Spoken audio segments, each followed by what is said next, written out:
Kalau memang ada kebusukan di dalam KPK, ya carilah sumbernya di mana, ya kan? Kemudian kalau sudah ketemu, ya dibersihkanlah, bukan malah disembunyikan atau malah dibiarkan.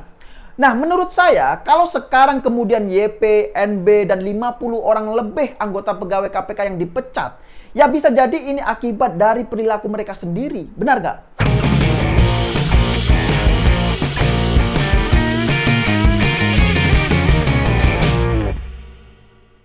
Ya, jumpa lagi dengan saya, Yusuf Muhammad. Banyak yang bahagia ketika mendengar berita soal pemecatan Novel Baswedan dan 56 pegawai KPK yang tidak lulus tes wawasan kebangsaan atau TWK. Tapi kalau kita mendengar kabar soal pemecatan mantan security KPK, ini yang bikin kita semua menjadi heran. Herannya kenapa? Ya heranlah, masa gara-gara memfoto bendera HTI di meja salah satu pegawai KPK dan kemudian foto itu menjadi viral, malah dia yang dipecat dari KPK. Lah ini gimana ceritanya? Kan aneh kalau seperti ini. Masa yang memasang bendera terlarang di mejanya ini tidak dipermasalahkan, tapi justru yang memfoto bendera terlarang itu dan berniat ingin melaporkan, malah dia yang dianggap melakukan kesalahan. Lah ini gimana ceritanya? Kok malah jadi ruwet seperti ini? Bener nggak? Kalau logikanya memang seperti itu, ini kan sama saja misalnya kita melaporkan ada pencuri di kantor tempat kita bekerja. Tapi anehnya, malah kita yang dituduh sebagai pencurinya. Lah kalau seperti ini kan jadinya aneh. Wong kita yang mau melaporkan ada maling, ya kan? Kok malah kita yang dituduh sebagai malingnya? Ya, tapi setidaknya ya, dari kejadian ini, kita semua menjadi tahu bahwa betapa zolimnya oknum di KPK yang tega berbuat seperti itu. Jadi ya, jangan salahkan publik jika ada yang beranggapan bahwa memang ada dugaan kuat selama ini KPK disusupi oleh paham-paham fundamentalis yang justru itu ingin mengacak-ngacak KPK dari dalam. Lagian kenapa nggak bendera merah putih saja yang dipasang? Benar nggak? Emangnya bendera hitam putih yang identik dengan simbol HTI itu bendera milik KPK? Kan tidak juga. Lah kenapa itu tidak dipermasalahkan? Kenapa yang memfoto justru sekarang dipecat dari KPK? Nah, coba bayangkan betapa ngerinya jika nama KPK dan bendera yang bertuliskan kalimat tauhid itu dijadikan tunggangan untuk kepentingan kelompok fundamentalis itu.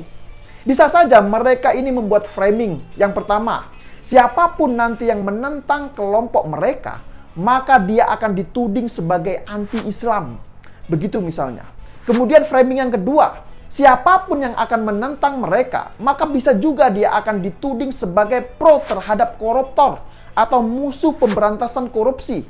Nah, jika framing yang seperti ini sampai terjadi, ini kan bisa menimbulkan dampak yang sangat bahaya sekali. Benar tidak? Nah, itulah kenapa revisi Undang-Undang KPK perlu dilakukan. Agar kenapa? Agar KPK yang dulunya ini tidak bisa diawasi oleh negara, kini KPK bisa diawasi oleh negara. Artinya apa? Artinya KPK tidak bisa lagi berlaku semena-mena atau berkuasa seperti negara dalam negara. Lawang presiden saja itu ada yang mengawasi kok. Masa KPK ini tidak ada yang mengawasi? Nah kan aneh. Padahal presiden itu orang nomor 1 di republik ini. Lantas pertanyaannya, kenapa KPK kok tidak mau diawasi? Ini gimana ceritanya? Nah, dari kejadian ini, maka semakin menguatkan dugaan kita kenapa ada kelompok internal di KPK yang ngotot menolak revisi Undang-Undang KPK. Ya bisa saja karena mereka ini tidak mau diawasi. Mereka maunya terus mengawasi, tetapi tidak mau diawasi. Lah emang mereka ini siapa? Malaikat juga bukan kok, masa diawasi saja tidak mau? Padahal mereka ini kan juga digaji oleh negara. Nah, balik lagi ke persoalan security yang dipecat.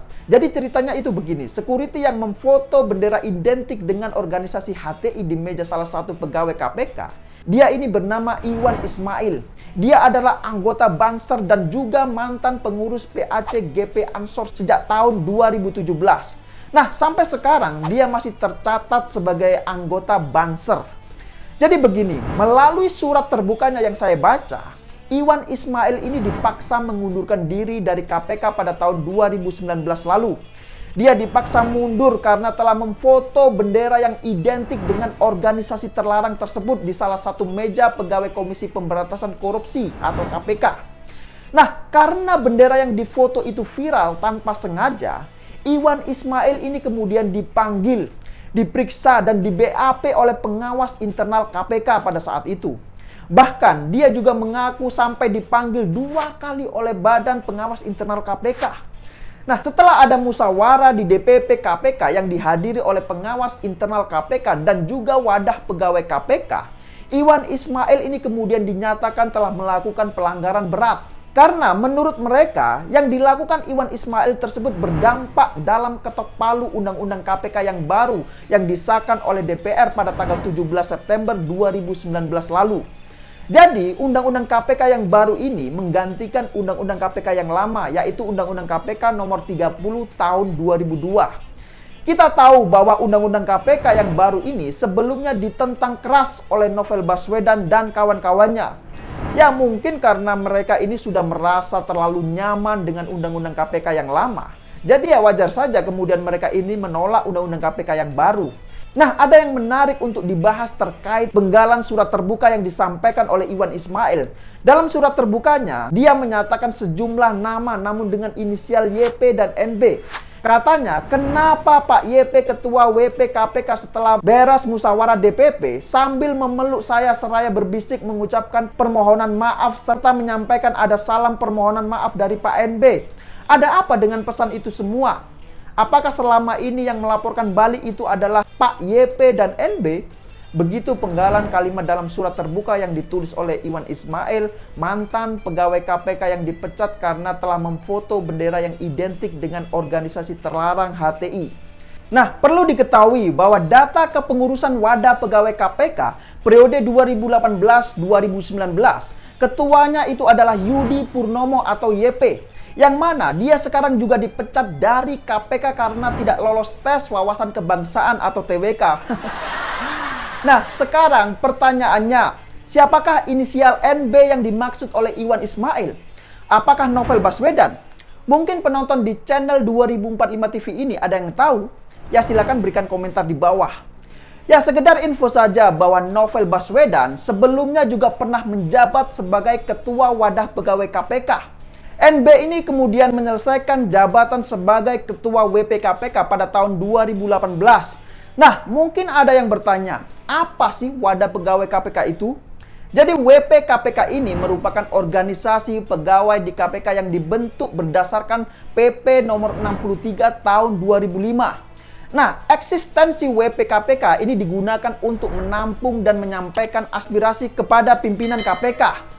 Tapi yang mengherankan adalah kenapa ketika ada pegawai KPK seperti Iwan Ismail yang mau melaporkan adanya bendera terlarang di meja salah satu pegawai KPK, namun dia ini justru dipaksa untuk mundur dari KPK.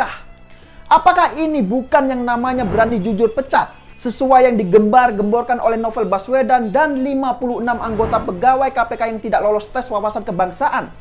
Kenapa tidak ada yang membela Iwan Ismail? Apakah karena dia melawan adanya dugaan organisasi terlarang yang bersarang di dalam KPK? Malah lebih lucunya, baru-baru ini KPK membantah pernyataan Iwan Ismail soal adanya bendera HTI di KPK. Katanya itu adalah berita bohong alias hoak katanya. Lah hoaknya dari mana bos? Yang memfoto kan sudah mengaku sendiri, kok dibilang bohong itu gimana? Bukti CCTV juga bisa dilihat, ya kan? Jadi mau bukti apa lagi? Kalau memang ada kebusukan di dalam KPK, ya carilah sumbernya di mana, ya kan? Kemudian kalau sudah ketemu, ya dibersihkanlah. Bukan malah disembunyikan atau malah dibiarkan. Nah, menurut saya, kalau sekarang kemudian YP, NB, dan 50 orang lebih anggota pegawai KPK yang dipecat, ya bisa jadi ini akibat dari perilaku mereka sendiri. Benar nggak? Ya cobalah introspeksi diri. Jadi tidak hanya merasa paling bersih, merasa paling benar sendiri, ya kan? Melihat kejadian seperti ini, saya tentu sangat bersyukur. Bersyukur kenapa? Ya karena ada mantan pegawai KPK yang berani seperti Iwan Ismail mau membuka suara terkait persoalan yang menimpa dirinya. Padahal masalah itu sudah 2 tahun yang lalu. Namun dia ini diam saja menerima kedzaliman yang diperlakukan terhadap dirinya. Nah, tidak seperti Novel Baswedan yang sebelumnya ini sesumbar katanya mau mundur dari KPK. Tapi faktanya apa? Saat dia dipecat dari KPK karena tidak lolos tes wawasan kebangsaan atau TWK, sekarang ini dia malah teriak-teriak tidak terima karena dipecat dari KPK. Ya ini kan ibaratnya ada sepasang kekasih yang sedang dilanda masalah. Kemudian yang salah satunya ini mengancam minta putus. Tapi giliran sudah diputus beneran, malah dianya ini nangis tidak terima. Lah kalau begini kan lucu jadinya, benar nggak? Nah, jadi gimana? Apakah sampai di sini sudah paham semua? Silahkan berikan komentar di bawah. Ya, saya kira demikian dulu opini singkat Okedum kali ini. Pesan saya, terus jaga NKRI. Dan percayalah bahwa kebenaran itu akan selalu menemukan jalannya. Ya, saya pikir itu. Terima kasih sudah menonton dan sampai jumpa di episode Okedum selanjutnya.